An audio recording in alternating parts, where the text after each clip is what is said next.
Line.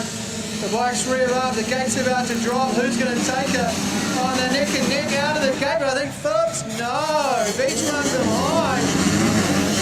Fair enough. We've got the local and the Cargill boys 67 out in front as they go across the Trans Diesel back straight for the first time, and it's Veach comes out with an aggressive move up the inside of that right-hander there. It's McIver and Veach's, Grayson Veach 47 and Marshall Phillips on that Yamaha 2-banger, just trying to get a wheel in, but he gets a wheel out.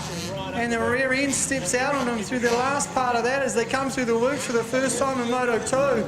Veach is out, Marshall is out, and a big separation there between the front two and the other two KTMs coming through in third and fourth. There we go. Marshall Phillips doing what he needs to do, jumping into second place as quick as possible as they come through here for the completion of lap 1. It's still Denise and Grayson Veach out in front. As you watch on the replay there, just that pass there by Marshall Phillips was outstanding. I'm just watching the live timing and video here, Lockie, rather than the show itself. But a cool replay, but we look back at the front and it's all Grayson Veach out front. Marshall Phillips is trying all he can to try and get up there. But he's got a slight roadblock in the way of that KTM there, that number 67 of Liam Shepherd from Invercargill. So, not that Liam's doing anything wrong, but Marshall needs to get past him and pass him quick to try and get through. And Grayson does that big wall double with a massive jump. It will be this Marshall's chance to pass. Will Liam stand him up? He does. That's given Grayson plenty of time to get away. Marshall's clearly the faster rider. He just needs to make it happen. And can he jump to the inside? And oh, not enough. Got to be more aggressive as Grayson comes around again.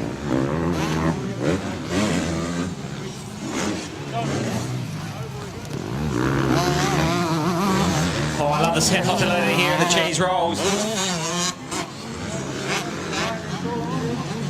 Full on at the front there. Veach out in front, but Marshall Phillips sticking him up the inside, changing position coming, no. Still Veach from Phillips. I think Marshall Phillips needs to come in and slam him. Needs to spend a bit more time with Kane Lamont because we know Kane did that last week in the Cody. Oh!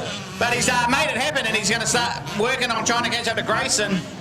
But such similar lap times, it's going to be very, very hard for him to catch him. No, I had the wrong riders there.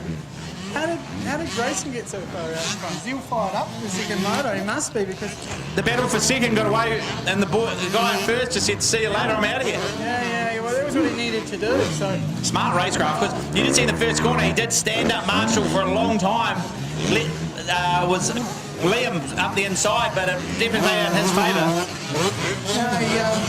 He really chose that pretty well, so maybe up receiving a little bit of coaching in his corner, but we've got 158 of Mitchell stock on that KTM 125. That bike sounds so good. Oh, and he goes a bit long on the step off, but he manages to save her. The 279, Carlin Headley coming through all the way from Otrahonga, making the big trip south. And he comes into that Trans Diesel laneway right against the trees there. But right now, Grayson Veach is looking very composed out there. I think it's going to be very, very hard to beat in this race. But Marshall's doing all he can to try and get through. Thank you. Bless you.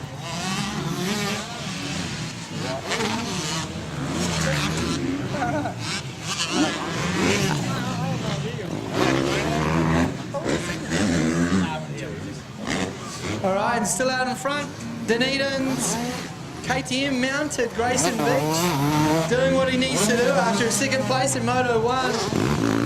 Our winner from Moto 1 back in second and doing everything he can to try and close that gap, but seems to be sitting about the same size between those first two riders as the number 74 Kawasaki comes through. That's Blake McKenzie from Invercargill. So great to see quite a few local riders out here giving Supercross a shot at round 2 of New Zealand Supercross Championship down here at the wonderful track in Winton.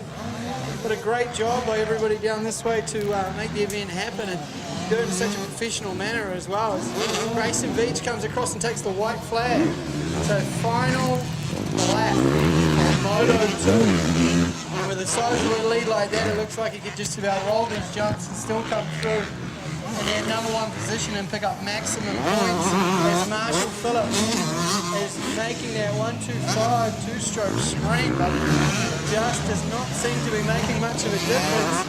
The KTM number 67 coming through, looking quite nice and stylish. That's Liam Shepherd of Invercargill, riding for Gladstone Tyres and Max Dakota and Winton Moto South. So a bit of a mix there.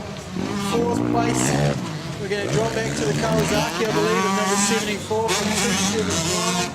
Karen Hartley. I can never get that name out. It's the right mouth. And number 80 on the Yamaha YZF-250. It's Dean Grant. Dean Grant. And now he's had a couple of crashes today, but he's still out there doing it, so that's good to see. And then Grayson taking the win, nice and easy. He won't have broken a sweat up, I don't think. All right. We look down on the line, we've got the junior lights one. We had an Autumn 85 race earlier.